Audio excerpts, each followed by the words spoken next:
30 minutes après le décollage, à plus de 10 000 mètres d'altitude au-dessus de l'Île-de-France, Camille Durand tenait son bébé de 6 mois, Léo, en classe affaires. Sa peau semblait scintiller sous la lumière chaude de une cabine. L'hôtesse de l'air, Sophie Martin, une femme blanche à l'attitude hautaine, arpentait le couloir dans un uniforme impeccable qui criait l'autorité.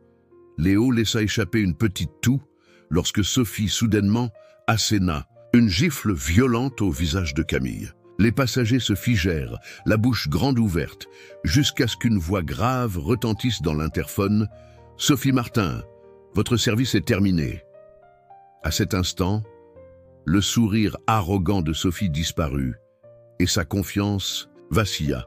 Qui était donc cette femme? Le regard calme mais déterminé de Camille laissait deviner qu'une tempête allait éclater. Une tempête qui allait changer leur vie à jamais. Avant de continuer, dites-nous d'où vous regardez et, si vous croyez en la justice, aimez cette vidéo, abonnez-vous et restez avec nous pour d'autres moments intenses.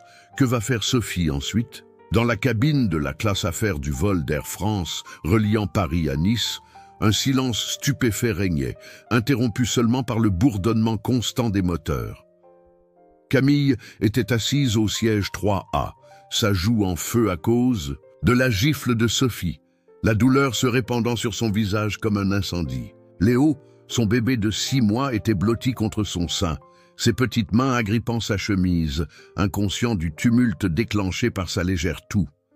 Les yeux profonds de Camille se fixèrent sur Sophie, montrant que, malgré la douleur lancinante, elle ne laisserait pas ses larmes couler. Elle ne donnerait pas à cette femme la satisfaction qu'elle recherchait.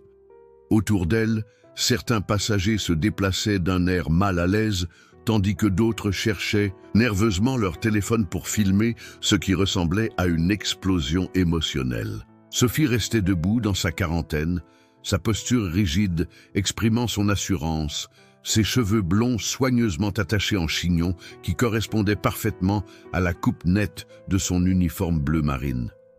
Avec un visage pâle, ou tordant en une moue de dédain, elle lança d'une voix tranchante et pleine d'amertume. « Les gens comme vous n'ont rien à faire ici.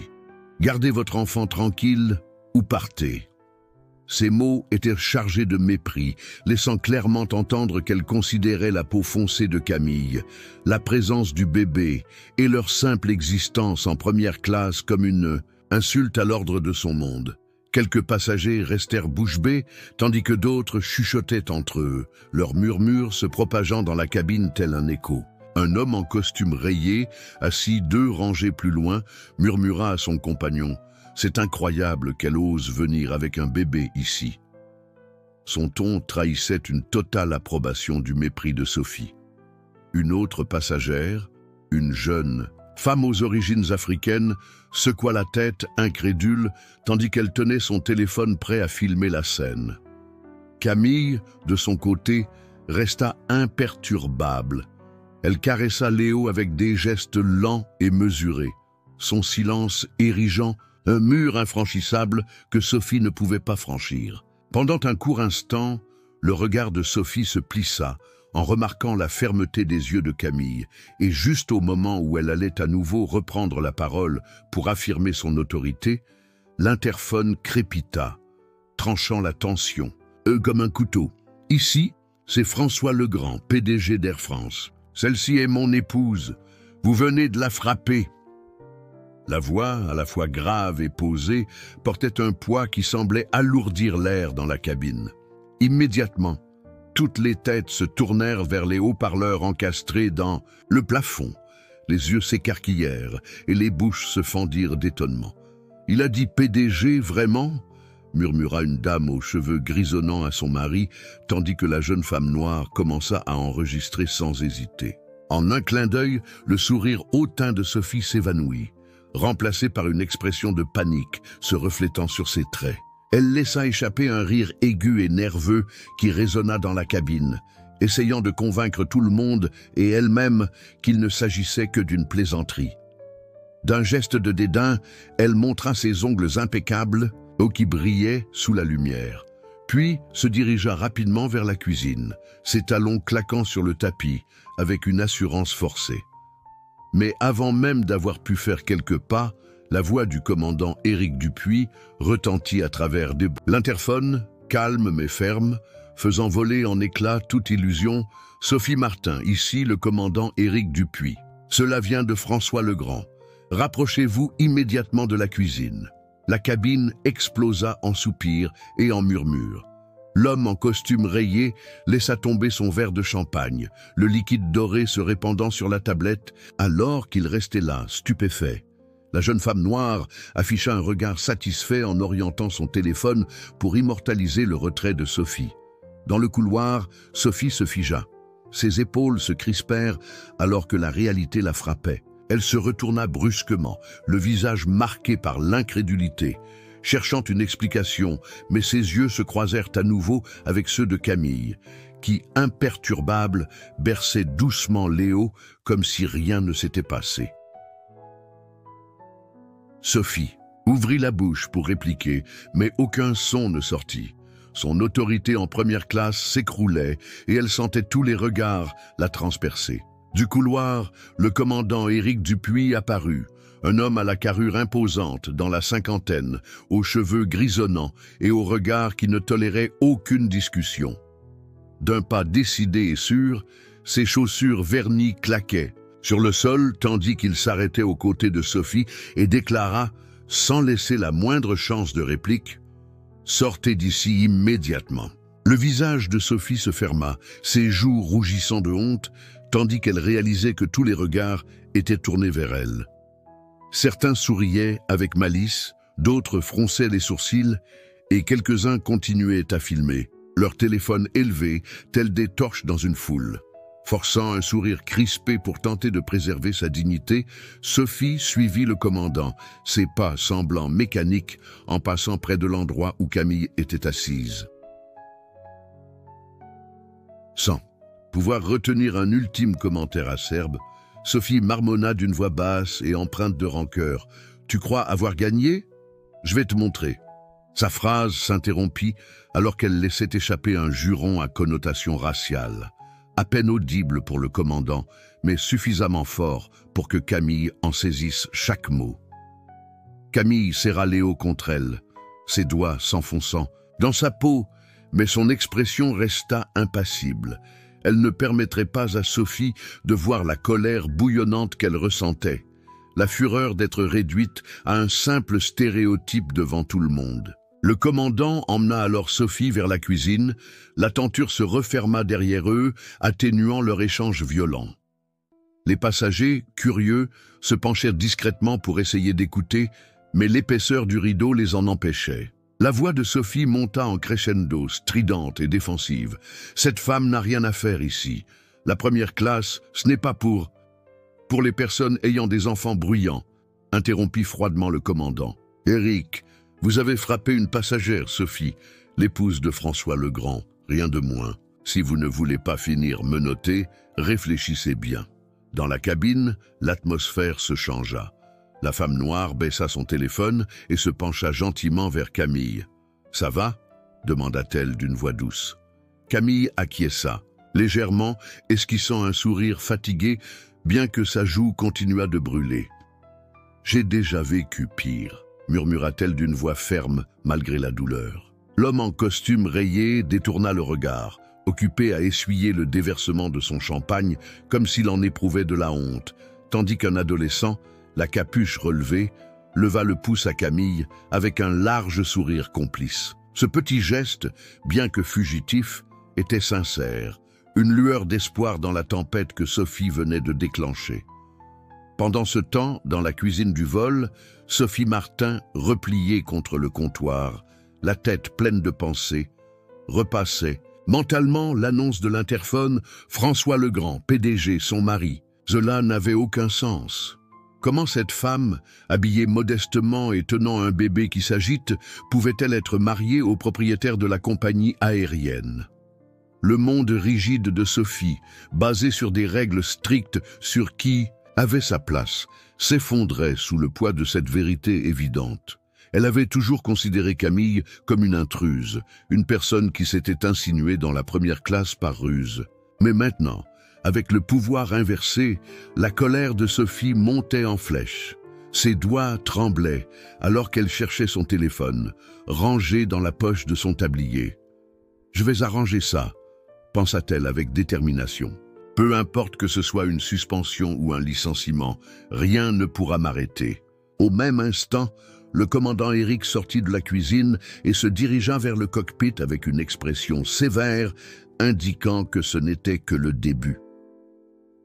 Rapidement, Sophie sortit son téléphone et commença à envoyer des messages frénétiques à son représentant syndical, Julien, un homme mince qu'elle connaissait depuis des années. « Ils veulent me licencier à cause d'une femme noire avec un bébé.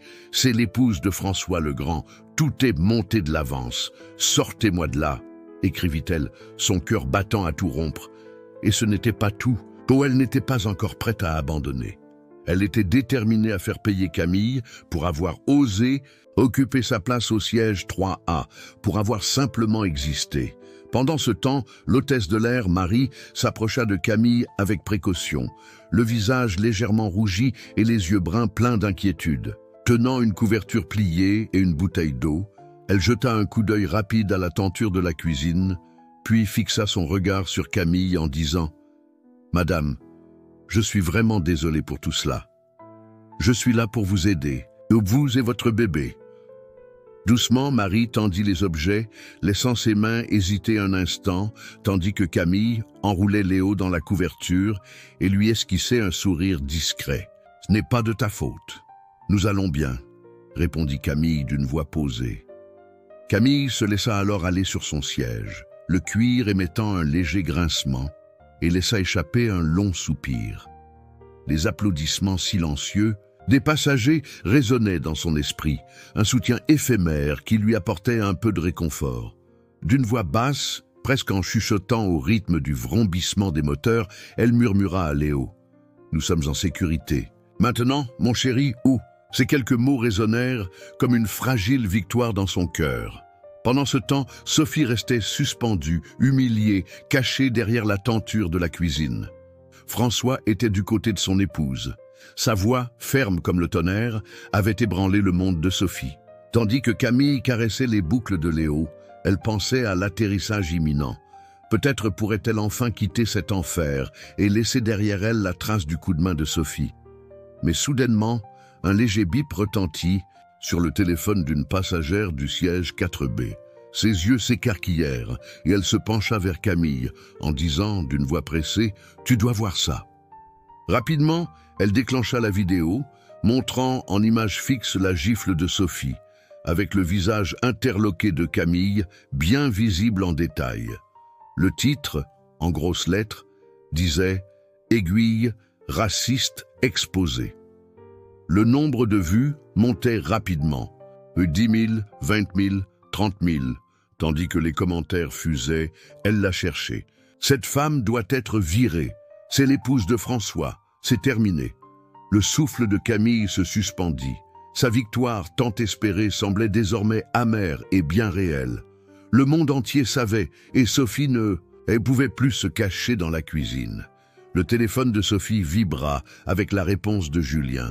« On va riposter, une suspension n'équivaut pas à un licenciement. Reste calme. » Un éclair de triomphe passa sur le visage de Sophie, alors qu'elle planifiait de retourner la situation en prétendant avoir été provoquée, même si sa voix trahissait sa colère. Au même moment, la voix du commandant dans le cockpit résonna de nouveau, d'un ton bas et menaçant. « La suspension n'est que le début. Elle est fichue chez Air France. Faites en sorte qu'elle le sache. » La réponse fut sèche. « On a compris, monsieur. » Sophie se laissa alors tomber contre le comptoir de la cuisine, ses doigts battant un rythme vengeur tandis qu'elle élaborait ses prochaines manœuvres. Camille, quant à elle, regardait la vidéo virale sur son téléphone, une arme à double tranchant. Bien qu'elle symbolisât une forme de justice, elle exposait aussi sa douleur aux yeux d'inconnus qui allaient l'analyser. Rendant le téléphone avec fermeté, elle remercia à voix basse Marie qui acquiesça avec détermination. « C'est fini pour elle, » dit Marie. sa voix teintée de satisfaction. Camille voulait y croire. Sophie était suspendue, la vidéo s'était répandue et François contrôlait désormais la situation. Cela semblait être la fin d'un cauchemar vécu à plus de 10 000 mètres, même si une étrange inquiétude persistait. L'insulte raciale que Sophie avait murmurée continuait de résonner dans l'esprit de Camille, lui promettant que d'autres ennuis étaient à venir. L'avion fut secoué par une légère turbulence, les compartiments supérieurs vibrèrent, reflétant l'incertitude qui serrait le cœur de Camille. Elle savait que Sophie n'était pas du genre à disparaître discrètement. Il y avait trop en jeu. Lorsque le bruit du train d'atterrissage commença à se faire entendre, Camille comprit que cette victoire illusoire n'était que le calme avant la tempête la plus terrible. « Et dites-moi ce que vous en pensez. Commentez si vous croyez que la suspension ne suffit pas et qu'elle devrait être renvoyée, ou si vous pensez que Camille aurait dû se défendre immédiatement. Si vous êtes indigné par cette injustice, likez, abonnez-vous et activez les notifications pour ne rien rater du prochain rebondissement. » Le vol d'Air France de Paris à Nice continuait d'une manière stable. La cabine de première classe baignait dans une lumière douce, alors que l'avion se préparait pour l'atterrissage. Dans le siège 3A, Camille restait assise, son bébé Léo profondément endormi contre son sein, ses doux murmures apportant un réconfort délicat au milieu du chaos. Malgré la douleur persistante à la joue, provoquée par la gifle de Sophie, une douleur qui battait au rythme de son cœur, la chaleur de la couverture offerte par Marie et le soutien fugace des autres passagers lui permettaient de retrouver un calme prudent. En regardant par la fenêtre, les lumières étincelantes de Nice s'étendaient comme une myriade d'étoiles, et Camille se laissait espérer que le pire était terminé. Pourtant, malgré la voix rassurante de François, les ordres fermes du commandant et la vidéo virale confirmant la chute de Sophie, une sensation d'inquiétude persistait. Dans l'espace réservé à l'équipage, Sophie Martin se tenait, toujours seule, sa suspension une blessure vive qui refusait de guérir. Bien que de lourds rideaux la séparassent de la curiosité des passagers, elle ressentait le poids des jugements silencieux comme un fardeau qui amplifiait sa colère. Ses cheveux blonds, maintenant en désordre, et son uniforme bleu marine, au froissé, témoignaient de son agitation, tandis qu'elle serrait son téléphone comme s'il s'agissait de sa seule planche de salut. Déterminée à renverser la situation et à faire payer tout le monde, surtout Camille, Sophie envoya un nouveau message à Julien, chaque mot chargé de ressentiment. Cette femme noire avec son bébé criait et semait le désordre. « J'ai simplement agi pour maintenir l'ordre. Maintenant, on me traite de raciste. » Le cœur de Sophie battait à tout rompre lorsqu'elle appuya sur « Envoyer ». Le court moment de calme de Camille fut brutalement interrompu lorsque Marie réapparut, le visage blême et les yeux écarquillés, tenant fermement le téléphone comme s'il s'agissait d'une bombe à retardement. « Tu dois voir ça », implora Marie en avançant et en montrant l'appareil à Camille. Celle-ci prit le téléphone et pendant un bref instant, leurs doigts se frôlèrent alors que Camille fixait intensément l'écran. Les réseaux sociaux étaient enflammés par la publication de Sophie Martin qui dépassait déjà 500 j'aime, y accompagné du message urgent de Julien. Sophie Martin est une héroïne, agressée par une passagère incontrôlable et sa femme de PDG. C'est le véritable racisme inversé, réintégrez-la immédiatement. La publication était inondée de commentaires cruels, chacun plus acerbe que le précédent. Camille sentit son estomac se nouer en lisant des messages qui l'incitaient à « rentrer d'où tu viens » ou qui dénigraient son intégrité et l'avertissaient même directement « attention, quelqu'un va te faire payer ».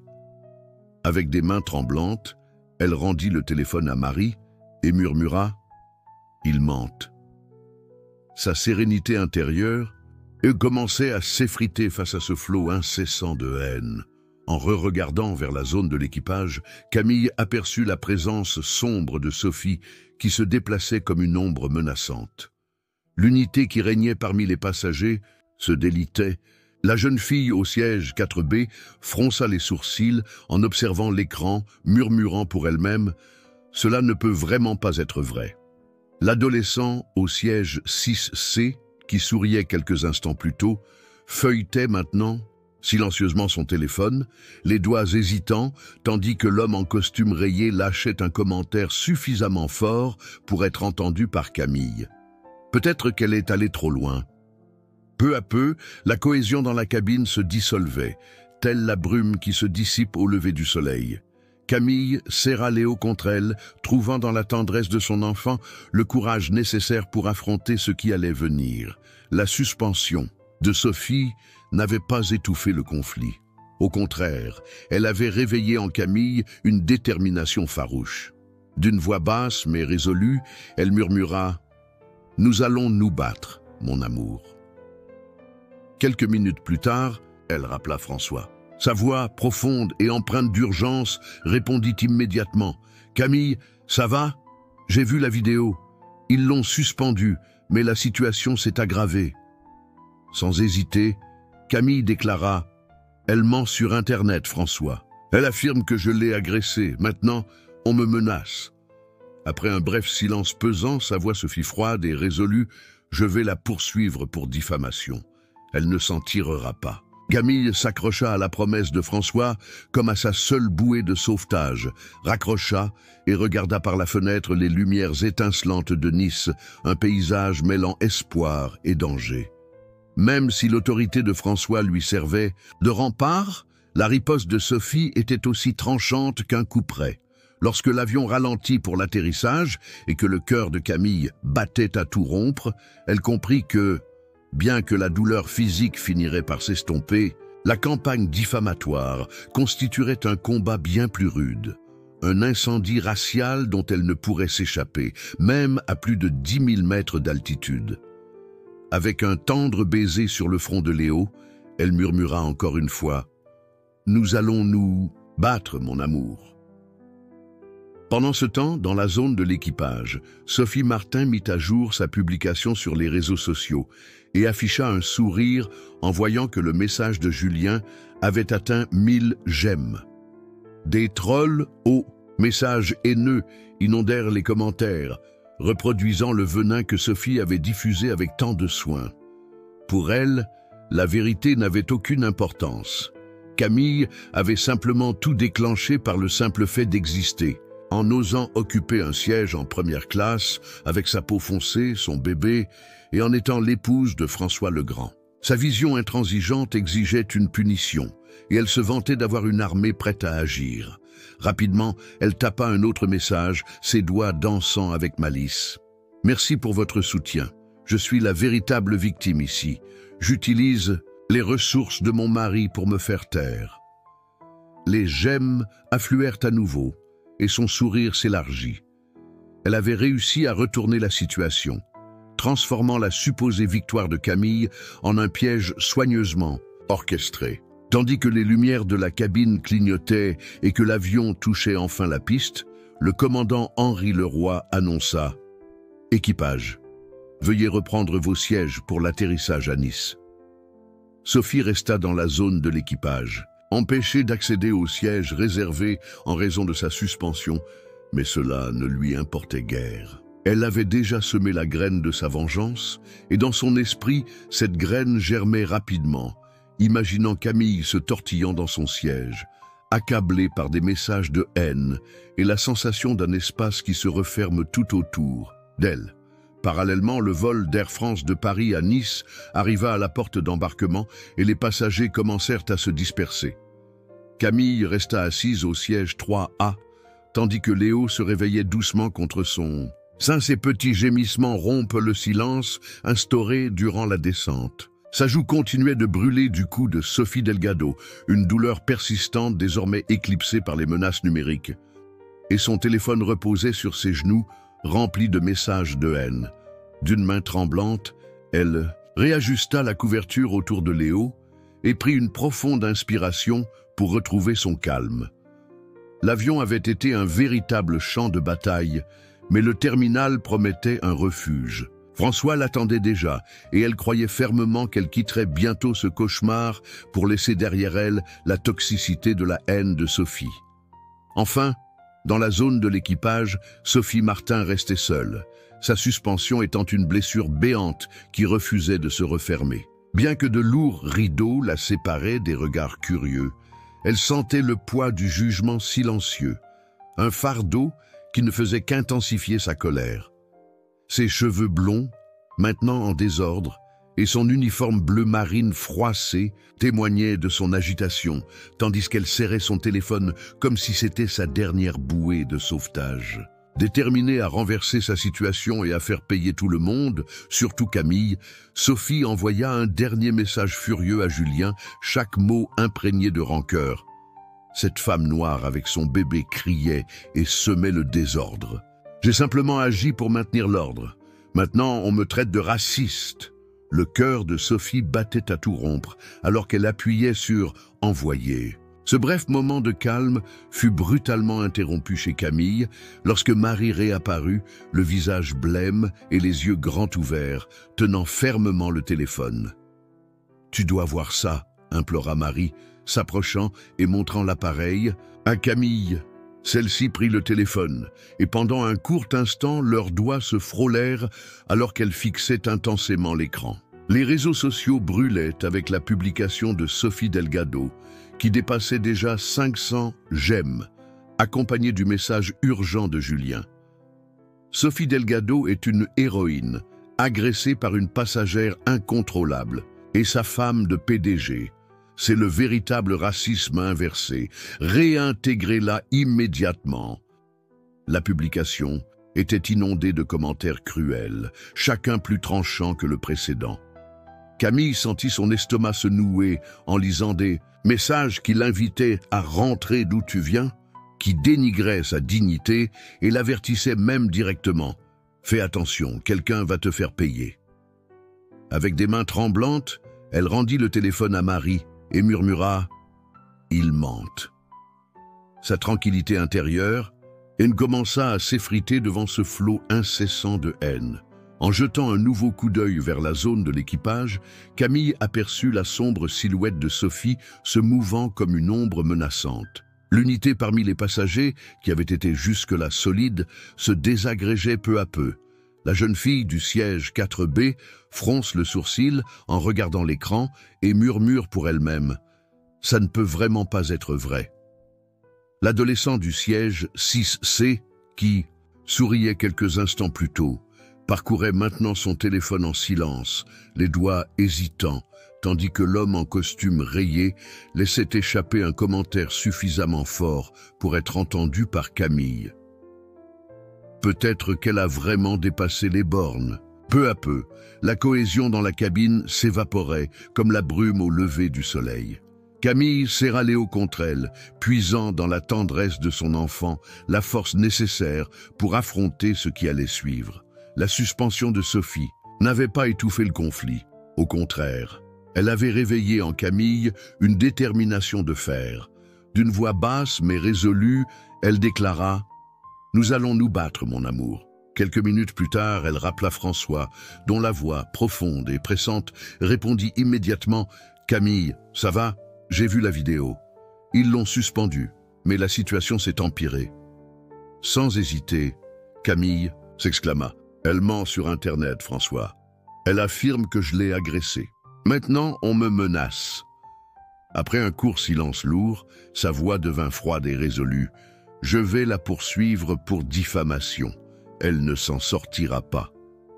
Camille se cramponna à la promesse de François comme à sa seule bouée.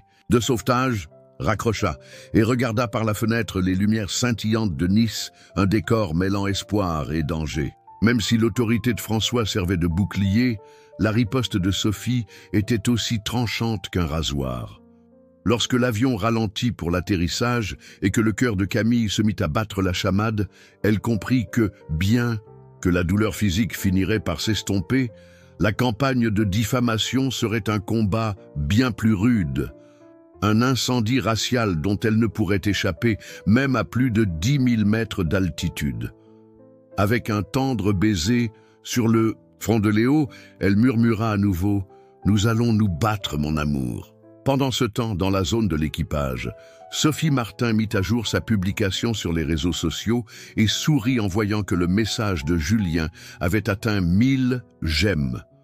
Des trolls aux messages haineux inondèrent les commentaires répercutant le venin que Sophie avait soigneusement diffusé. Pour elle, la vérité n'avait aucune importance. Camille n'avait fait qu'exister et avait tout déclenché. En osant occuper un siège en première classe, avec sa peau foncée, son bébé, et parce qu'elle était l'épouse de François le Grand. Sa vision inflexible exigeait une punition, et elle se vantait d'avoir une armée prête à agir. Rapidement, elle tapa un autre message, ses doigts dansant avec malice. « Merci pour votre soutien. Je suis la véritable victime ici. J'utilise les ressources de mon mari pour me faire taire. » Les « j'aime » affluèrent de nouveau, et son sourire s'élargit. Elle avait réussi à renverser la situation, transformant la supposée victoire de Camille en un piège astucieusement préparé. Tandis que les lumières de la cabine clignotaient et que l'avion touchait finalement la piste, le commandant Henri Leroy annonça « Équipage, veuillez reprendre vos sièges pour l'atterrissage à Nice ». Sophie resta dans la zone de l'équipage, empêchée d'accéder au siège réservé par sa suspension, mais cela ne lui importait guère. Elle avait déjà semé la graine de sa vengeance, et dans son esprit, cette graine germait rapidement, imaginant Camille se tordant dans son siège, harcelée par des messages de haine et avec la sensation que les murs se refermaient autour d'elle. Parallèlement, le vol d'Air France de Paris à Nice arriva à la porte d'embarquement et les passagers commencèrent à se disperser. Camille resta à son siège 3A, tandis que Léo se réveillait doucement contre son sein, ses petits gémissements rompant le silence qui s'était installé lors de la descente. Sa joue continuait de brûler à cause du coup de Sophie Delgado, une douleur persistante, désormais éclipsée par les menaces numériques, et son téléphone reposait dans ses genoux, rempli de messages haineux. D'un geste tremblant, elle réajusta la couverture autour de Léo et prit une profonde inspiration pour retrouver son calme. L'avion avait été un véritable champ de bataille, mais le terminal promettait un refuge. François l'attendait déjà, et elle croyait fermement qu'elle quitterait bientôt ce cauchemar pour laisser derrière elle la haine toxique de Sophie. Finalement, dans la zone de l'équipage, Sophie Martin restait seule, sa suspension étant une blessure béante qui refusait de guérir. Même si de lourds rideaux la séparaient des regards curieux, elle sentait le poids d'un jugement silencieux, un fardeau qui ne faisait qu'amplifier sa colère. Ses cheveux blonds, désormais en désordre, et son uniforme bleu marine froissé témoignaient de son agitation, alors qu'elle serrait son téléphone comme s'il s'agissait de son ultime plan de sauvetage. Déterminée à inverser sa situation et à faire payer tout le monde, surtout Camille, Sophie envoya un dernier message furieux à Julien, chaque mot chargé de ressentiment. Cette femme noire avec son bébé criait et semait le désordre. J'ai seulement agi pour maintenir l'ordre. Maintenant, on me traite de raciste. Le cœur de Sophie battait à tout rompre, alors qu'elle appuyait sur « Envoyer ».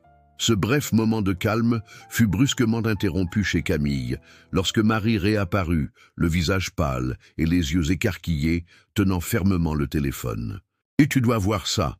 implora Marie en s'approchant et en montrant l'appareil à Camille. Celle-ci prit le téléphone, et pendant un court instant, leurs doigts se frôlèrent alors que Camille fixait intensément l'écran. Les réseaux sociaux brûlaient avec la publication de Sophie Delgado, qui dépassait déjà 500 j'aime, accompagnée du message urgent de Julien. Sophie Delgado est une héroïne, agressée par une passagère incontrôlée et sa femme, le PDG. C'est le véritable racisme inversé. Réintégrez-la immédiatement. La publication était inondée de commentaires cruels, chacun plus tranchant que le précédent. Camille sentit son estomac se nouer en lisant des messages qui l'incitaient à « rentrer d'où tu viens », qui dénigraient son intégrité et même la menaçaient directement. « Fais attention, quelqu'un va te faire payer ». Avec des mains tremblantes, elle rendit le téléphone à Marie et murmura « Ils mentent ». Sa sérénité intérieure commençait à s'écrouler sous cet incessant flot de haine. En regardant de nouveau la zone de l'équipage, Camille perçut la sombre présence de Sophie qui se déplaçait comme une ombre menaçante. L'unité qui régnait parmi les passagers, autrefois si solide, se brisait peu à peu. La jeune fille au siège 4B fronça les sourcils en fixant l'écran, murmurant pour elle-même « ça ne peut vraiment pas être vrai ».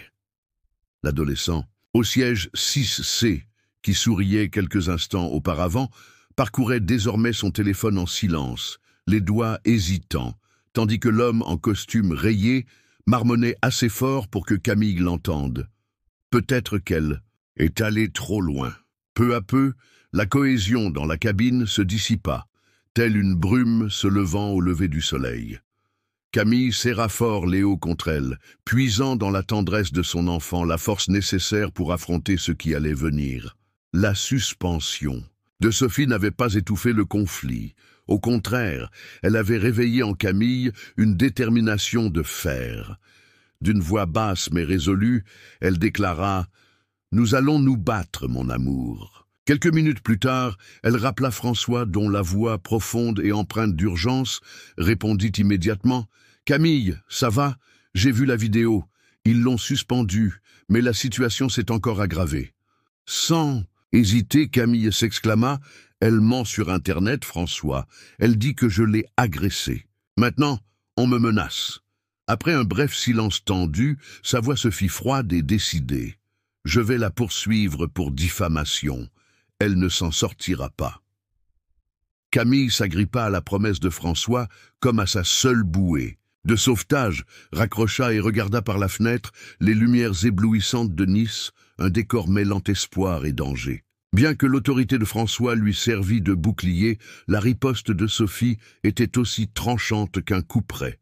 Lorsque l'avion ralentit pour l'atterrissage et que le cœur de Camille battait la chamade, elle comprit que, même si la douleur physique finirait par s'atténuer, la campagne diffamatoire serait un combat bien plus rude, un incendie racial dont elle ne pourrait s'extraire, même à plus de 10 000 mètres d'altitude. Avec un tendre baiser sur le front de Léo, elle murmura une fois de plus « Nous allons nous battre, mon amour ». Pendant ce temps, dans la zone de l'équipage, Sophie Martin mit à jour sa publication sur les réseaux sociaux et sourit en voyant que le message de Julien avait atteint 1000 j'aime. Des trolls aux verbes haineux inondèrent les commentaires, répercutant le venin que Sophie avait méticuleusement disséminé. Pour elle, la vérité n'avait aucune importance. Camille n'avait fait qu'exister, et ce simple fait avait déclenché toute cette agitation, oser occuper un siège en première classe avec sa peau foncée, son bébé, et être l'épouse de François le Grand. Sa vision inflexible exigeait une punition, et elle se vantait d'avoir une armée prête à agir. Rapidement, elle tapa un autre message, ses doigts dansant avec malveillance. « Merci pour votre soutien. Je suis la véritable victime ici. J'utilise les ressources de mon mari pour me faire taire. » Les « j'aime » affluèrent à nouveau, et son sourire se dilata. Elle avait réussi à inverser la situation, transformant la supposée victoire de Camille en un piège habilement orchestré. Tandis que les lumières de la cabine clignotaient et que l'avion touchait finalement la piste, le commandant Henri Leroy annonça « Équipage, merci de reprendre vos sièges pour l'atterrissage à Nice. » Sophie resta dans la zone de l'équipage, empêchée d'accéder au siège réservé à cause de sa suspension. Mais cela ne l'intéressait guère. Elle avait déjà semé la graine de sa vengeance. Et dans son esprit, cette graine germait rapidement, imaginant Camille se tordre dans son siège, accablée par des messages haineux et submergée par l'impression que les murs se refermaient autour d'elle. En même temps, le vol d'Air France de Paris à Nice arriva à la porte d'embarquement et les passagers commencèrent à se disperser. Camille resta assise au siège 3A, tandis que Léo se réveillait doucement contre son sein, ses doux gémissements rompant le silence qui s'était installé pendant la descente. Sa joue était toujours brûlante à cause du coup de Sophie Delgado, une douleur persistante, maintenant éclipsée par les menaces numériques, et son téléphone reposait sur ses genoux, rempli de messages haineux. Avec des doigts tremblants, elle réajusta la couverture autour de Léo et prit une profonde inspiration pour tenter de retrouver son calme. L'avion avait été un véritable champ de bataille, mais le terminal promettait le réconfort. François l'attendait déjà, et elle croyait fermement que bientôt elle quitterait ce cauchemar pour laisser derrière elle la haine toxique de Sophie. Enfin, dans la zone de l'équipage, Sophie Martin demeurait seule, sa suspension étant une blessure béante qui refusait de cicatriser. Bien que de gros rideaux l'aient isolée des regards curieux, elle sentait toujours le poids du jugement silencieux, un fardeau qui ne faisait qu'amplifier sa colère.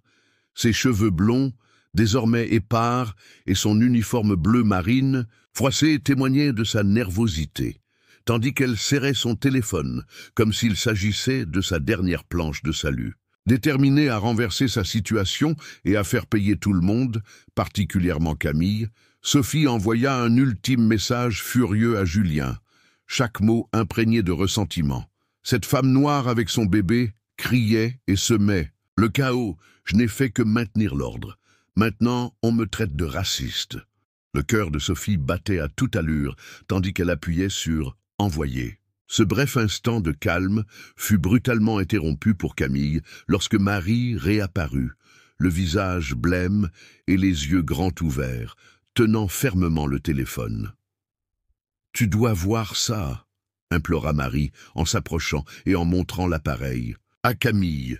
Celle-ci prit le téléphone, et pendant un moment, leurs doigts se frôlèrent alors qu'elle fixait intensément l'écran. Les réseaux sociaux étaient en feu avec la publication de Sophie Delgado, qui avait déjà dépassé 500 j'aime, accompagnée du message urgent de Julien. Sophie Delgado est une héroïne, agressée par une passagère incontrôlée et sa femme de PDG. C'est le véritable racisme inversé. Réintégrez-la immédiatement. La publication était inondée de commentaires cruels, chacun plus tranchant que le précédent. Camille sentit son estomac se nouer en lisant les messages qui l'incitaient à « rentrer d'où tu viens », à dénigrer son intégrité et même à la menacer directement avec « fais attention, quelqu'un va te faire payer ». Avec des mains tremblantes, elle rendit le téléphone à Marie et murmura « Il mente ». Sa sérénité intérieure commençait à s'effriter sous l'effet de ce flot ininterrompu de haine. En regardant de nouveau vers la zone de l'équipage, Camille aperçut la sombre présence de Sophie qui se mouvait telle une ombre menaçante. L'unité qui régnait parmi les passagers, autrefois si forte, se désagrégeait petit à petit. La jeune fille du siège 4B fronça les sourcils en fixant l'écran et murmura pour elle-même « Ça ne peut vraiment pas être vrai ». L'adolescent au siège 6C, qui avait souri quelques instants plus tôt, parcourait maintenant son téléphone en silence, ses doigts hésitants, tandis que l'homme en costume rayé marmonnait suffisamment fort pour que Camille l'entende. Peut-être qu'elle en est allée trop loin. Peu à peu, la cohésion dans la cabine se dissipa, telle la brume qui se lève au petit matin. Camille serra fort Léo contre elle, puisant dans la tendresse de son enfant la force d'affronter ce qui allait venir. La suspension de Sophie n'avait pas étouffé le conflit. Au contraire, elle avait réveillé en elle une détermination implacable. D'une voix basse mais assurée, elle déclara « Nous allons nous battre, mon amour ». Quelques minutes plus tard, elle rappela François, dont la voix profonde et pressante répondit immédiatement « Camille, ça va? J'ai vu la vidéo. Ils l'ont suspendue, mais la situation s'est aggravée. » Sans hésitation, Camille s'exclama « Elle ment sur Internet, François. Elle affirme que je l'ai agressée. Maintenant, on me menace. » Après un court silence tendu, sa voix devint froide et déterminée. « Je vais la poursuivre pour diffamation. Elle ne s'en sortira pas. » Camille s'agrippa à la promesse de... François, comme si c'était sa seule bouée de sauvetage, raccrocha et regarda par la fenêtre les lumières étincelantes de Nice, un décor mêlant espoir et danger. Même si l'autorité de François servait de bouclier, la riposte de Sophie était aussi tranchante qu'un couperet. Lorsque l'avion ralentit pour l'atterrissage et que le cœur de Camille battait à tout rompre, elle comprit que bien que la douleur physique finirait par s'atténuer, la campagne diffamatoire serait un combat bien plus rude. Un incendie racial dont elle ne pourrait s'extraire, même à plus de 10 000 mètres d'altitude. Avec un tendre baiser sur le front de Léo, elle murmura à nouveau « Nous allons nous battre, mon amour ». Pendant ce temps, dans la zone de l'équipage, Sophie Martin mit à jour sa publication sur les réseaux sociaux et sourit en voyant que le message de Julien avait atteint 1000 j'aime. Des trolls aux messages haineux inondèrent les commentaires répétant le venin que Sophie avait diffusé avec soin. Pour elle, la vérité importait peu. Camille avait simplement tout déclenché par le seul fait d'exister, en osant occuper un siège en première classe avec sa peau foncée, son bébé, et en étant l'épouse de François Legrand. Sa vision intransigeante exigeait une punition, et elle se vantait d'avoir une armée prête à intervenir. Rapidement, elle tapa un autre message, ses doigts dansant malicieusement. « Merci pour votre soutien. Je suis la véritable victime. Ici, j'utilise les ressources de mon mari pour me faire taire. » Les « j'aime » affluèrent à nouveau, et son sourire s'élargit. Elle avait réussi à renverser la situation, transformant la supposée victoire de Camille en un piège, parfaitement orchestré. Alors que les lumières de la cabine clignotaient et que l'avion touchait finalement la piste, le commandant Henri Leroy annonça « Équipage, veuillez reprendre vos sièges pour l'atterrissage à Nice. » Sophie resta dans la zone de l'équipage, empêchée d'accéder au siège réservé par sa suspension, mais cela ne lui importait guère. Elle avait déjà semé la graine de sa vengeance, et dans son esprit, cette graine germait rapidement, imaginant Camille se tordant dans son siège, accablée de messages de haine et ayant l'impression que les murs se refermaient tout autour. Au d'elle, parallèlement, le vol d'Air France de Paris à Nice arriva à la porte d'embarquement, et les passagers se dispersèrent. Camille resta au siège 3A, avec Léo se réveillant doucement contre son sein, ses doux gémissements, brisant le silence qui s'était installé pendant la descente. Sa joue brûlait toujours du coup de Sophie Delgado, une douleur persistante désormais éclipsée par les menaces numériques, et son téléphone reposait sur ses genoux, rempli de messages de haine. Avec des doigts tremblants, elle réajusta la couverture autour de Léo et prit une profonde inspiration pour retrouver son calme. L'avion avait été un véritable champ de bataille, mais le terminal promettait la sécurité. François l'attendait déjà, et elle croyait fermement qu'elle quitterait bientôt ce cauchemar pour laisser derrière elle la haine toxique de Sophie. Finalement, dans la zone de l'équipage, Sophie Martin restait seule, sa suspension étant une blessure vive qui refusait de guérir. Même si de lourds rideaux la séparèrent des regards curieux, elle sentait le poids du jugement muet, un fardeau qui ne faisait qu'accentuer sa colère, ses cheveux blonds, désormais en désordre, et son uniforme bleu marine froissé témoignait de son agitation, tandis qu'elle tenait son téléphone comme s'il s'agissait de son ultime plan de salut. Déterminée à changer sa destinée et à faire payer tout le monde, surtout Camille, Sophie envoya un dernier message furieux à Julien, chaque mot chargé de ressentiment. Cette femme noire avec son bébé criait et semait le désordre. « J'ai agi pour maintenir l'ordre. Maintenant, on me traite de raciste. » Le cœur de Sophie battait furieusement, alors qu'elle appuyait sur « envoyer ». Ce bref moment de calme fut brusquement interrompu lorsque Marie réapparut, le visage blême et les yeux écarquillés, tenant fermement le téléphone. « Tu dois voir ça », implora Marie en s'approchant et en montrant l'appareil à Camille. Celle-ci prit le téléphone, et pendant un instant, leurs doigts se frôlèrent tandis qu'elle fixait intensément l'écran. Les réseaux sociaux étaient en feu avec la publication de Sophie Delgado, qui avait déjà dépassé 500 j'aime, accompagnée du message urgent de Julien. Sophie Delgado est une héroïne, agressée par une passagère incontrôlée et sa femme de PDG. C'est le véritable racisme inversé. Réintégrez-la immédiatement. La publication était inondée de commentaires cruels, chacun plus tranchant que le précédent. Camille sentit son estomac se nouer en lisant des messages l'exhortant à « rentrer d'où tu viens », à dénigrer son intégrité et même l'avertissant directement que « quelqu'un va te faire payer ».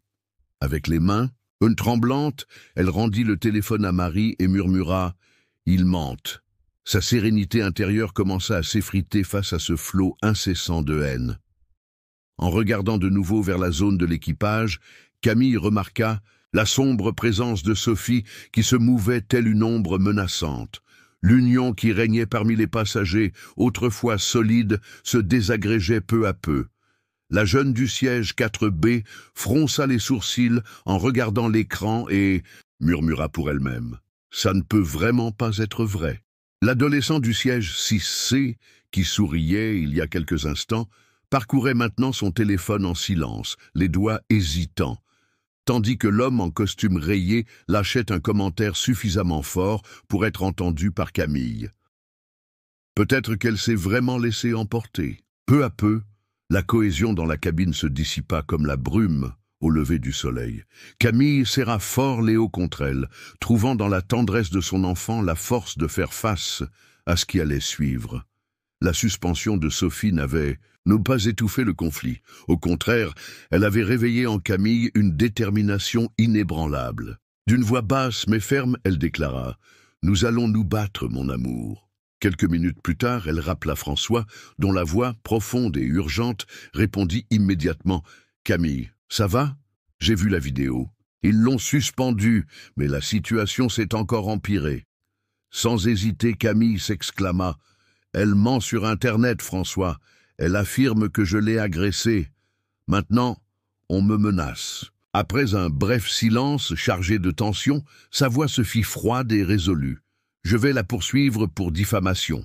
Elle ne s'en sortira pas. » Camille s'agrippa à la promesse de François comme à sa seule bouée de sauvetage, raccrocha et regarda par la fenêtre les lumières scintillantes de Nice, un décor mêlant espoir et danger. Même si l'autorité de François lui servait de bouclier, la réponse de Sophie était aussi tranchante qu'un couperet.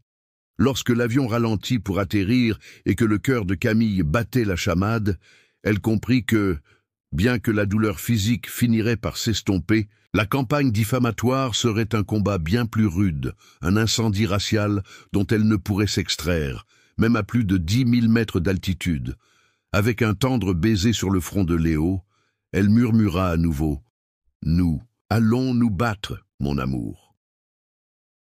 Pendant ce temps, dans la zone de l'équipage, Sophie Martin mit à jour sa publication sur les réseaux sociaux et sourit en voyant que le message de Julien avait atteint 1000 j'aime. Des trolls aux messages haineux inondèrent les commentaires, reproduisant le venin que Sophie avait soigneusement diffusé.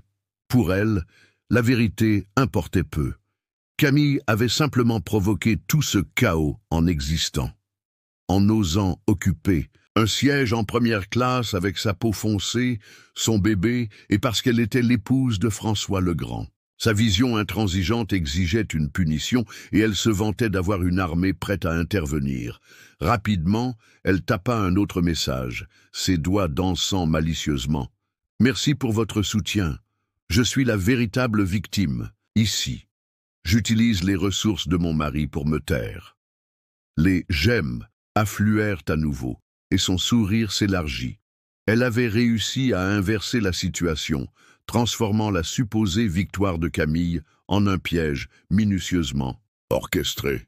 Tandis que les lumières de la cabine clignotaient et que l'avion touchait enfin la piste, le commandant Henri Leroy annonça « Équipage, merci de reprendre vos sièges pour l'atterrissage à Nice. » Ainsi, au milieu des tensions et des conflits, l'avion atterrit et Camille, tenant Léo dans ses bras, se dirigea vers le terminal, déterminée à affronter ce qui l'attendait. Elle savait que la véritable bataille ne faisait que commencer et que, malgré la justice imminente de François et la force de sa propre détermination, le combat contre la haine et la diffamation serait long et ardu.